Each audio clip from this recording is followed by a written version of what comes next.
Bem-vindo ao Dia a Dia com Deus, um programa produzido pela Primeira Igreja Batista de Curitiba com o objetivo de levar à luz a palavra de Deus, os temas aí do nosso cotidiano. E nessa semana nós estaremos falando a respeito do medo, esse sentimento que faz parte das nossas vidas, às vezes em menor ou em maior quantidade. Hoje vamos começar falando de um medo mais sutil, o medo que interfere nas nossas escolhas, nas nossas ações. Você vai acompanhar em alguns instantes o que as pessoas nas ruas têm a dizer a respeito desse tipo de medo.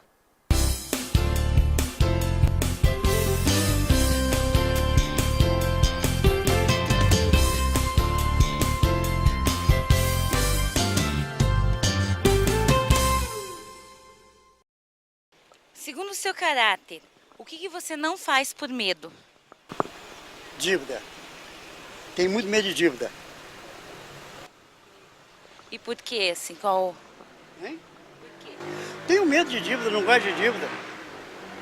Tenho medo de ficar devendo os outros. Eu procuro não ser falsa, não trair as pessoas. Exemplo, o marido da gente, né? Pra não estragar a relação. Eu tenho medo de reprovar, daí por isso eu não fico sem estudar. Toda prova eu dou uma estudada antes, ou uns 2 dias antes eu dou uma lida na matéria. Procuro não me envolver em fofocas, pra não acabar me complicando, né? Porque tudo que a gente fala é usado contra a gente. Segundo o seu caráter, o que você não faz por medo? Eu não faço, não. Vou dar o exemplo das drogas, assim, que eu não uso porque eu sei que no futuro pode me fazer mal, eu posso estar me viciando, não sei. Porque eu sei que é uma coisa que me faz mal, entendeu? Acho que é isso. Eu acho que eu procuro cuidar um pouco da saúde dos meus pais, porque eu acho que esse é o meu maior medo. Eu não gostaria de perder eles, mas deixar ele fazer alguma coisa, eu acho que eu não deixo. É mais me preocupar com a saúde deles e buscar me comportar de um jeito que eles saibam fazer, possam viver do meu lado e ter eles o maior tempo possível comigo. Olá, queridos. Nós pudemos ver nas entrevistas feitas nas ruas que a perspectiva das pessoas em relação ao medo ético, ela nem sempre está ligada à questão de caráter, mas na verdade, quando nós falamos em medo ético, nós estamos falando em um regulador interno de ações. Na verdade, tem a ver com formação, com índole, com caráter firme na decisão e nas escolhas acertadas. Há alguns autores que costumam dizer que inteligência, né, mais caráter é igual a felicidade. Então é como se nós socialmente precisássemos desse regulador. Nós precisamos, não é como se, nós de fato precisamos para que nós tenhamos menos banalização de valores e princípios como nós temos visto, né? Banalização da violência, banalização de atitudes que não são coerentes com valores, como mentira, como o Senhor falou, eu tenho medo de ter dívidas, né? Tudo isso, na verdade, tem a ver com o processo de formação, onde o caráter do indivíduo é alicerçado e este caráter se transforma em um regulador interno de ações. Eu não deixo de fazer efetivamente por medo, mas na verdade por firmeza de caráter, por firmeza de vontade. O menino, quando disse que tem medo de reprovar, o que ele está dizendo para nós é o seguinte: a minha vontade é ir para o videogame, a minha vontade é ir para o Orkut, mas eu preciso domesticar a minha vontade e estudar. Ou seja, uma decisão internalizada como resultado de uma aprendizagem em sua formação e no seu caráter. Nós ouvimos aí a opinião de algumas pessoas nas ruas de Curitiba, ouvimos também a palavra de uma profissional de psicologia sobre esse medo que determina aí as nossas atitudes. E agora nós vamos ouvir o pastor Pascoal Piragini Júnior mostrando o que a Bíblia nos fala sobre esse tipo de medo, logo mais em alguns instantes. O medo é um sentimento estranho, mas quando pensamos na sabedoria de Deus em criar o medo, a gente vê o cuidado e a proteção do Senhor.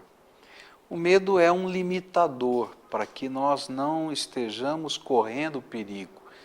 E na medida em que nós percebemos o perigo, o medo vem e ele nos limita, nós deixamos de ser tão afoitos ou tão arriscados. É nesse contexto que podemos ver a ação da falta de medo num bebê, numa criança que não tem ainda noção do perigo e por causa disso, então, toma algumas atitudes, como colocar a mão no fogo, como caminhar na direção de uma escada e se precipitar e às vezes se machucar de uma maneira grave. Mas na medida em que ela vai crescendo, ela vai adquirindo essa experiência e vai tendo um medo que é limitador, que faz com que tenha ações um pouco menos afoitas, um pouco menos perigosas para a vida. Quando falamos do medo ético, nós falamos desse mesmo tipo de sentimento, só que em vez de olharmos o perigo físico, as pessoas passam a ter um temor construtivo da vida para que não cometam loucuras que possam gerar dissabores nos relacionamentos ou até na sua própria história de vida. Na verdade, a Bíblia nos ensina que um determinado tipo de medo é sempre uma bênção que constrói a nossa existência.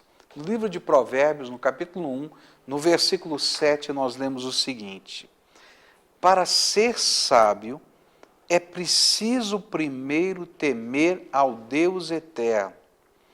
Os tolos desprezam a sabedoria e não querem aprender.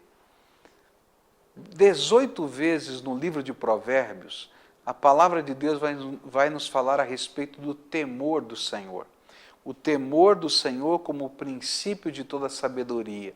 O temor a Deus, a reverência a Ele, a certeza de que um dia vamos prestar contas de todas as coisas, inclusive dos nossos pensamentos ao Todo-Poderoso, tem sido visto pela palavra de Deus como um limitador da vida que nos ajuda a construir relacionamentos melhores e a tomar decisões que sejam produtivas e que sejam construtivas na vida.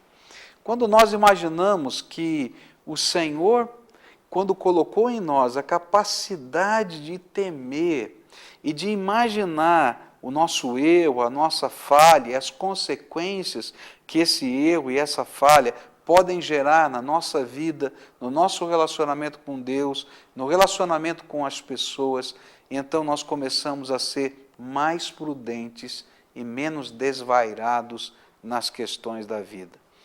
É muito comum a gente perceber em alguns momentos da vida essa atitude de não temer as consequências das nossas atitudes.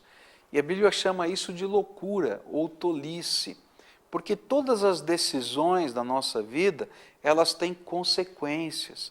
E essas consequências, às vezes, são tão pesadas, tão difíceis, algumas vezes até irreparáveis. Eu me lembro que estava pregando na Espanha e no momento da oração, logo depois da mensagem, eu convidei pessoas que quisessem experimentar uma mudança de vida para estarem conosco naquele momento de oração. E apareceu uma senhora muito bonita com o seu marido, um senhor alto, loiro, bem forte e com 2 crianças pequenas. E eu perguntei para aquela senhora e disse, por que eu devo orar pela senhora? E ela então me disse assim, pastor, e ela chorava copiosamente, ela disse, pastor, eu coloquei a minha família a perder.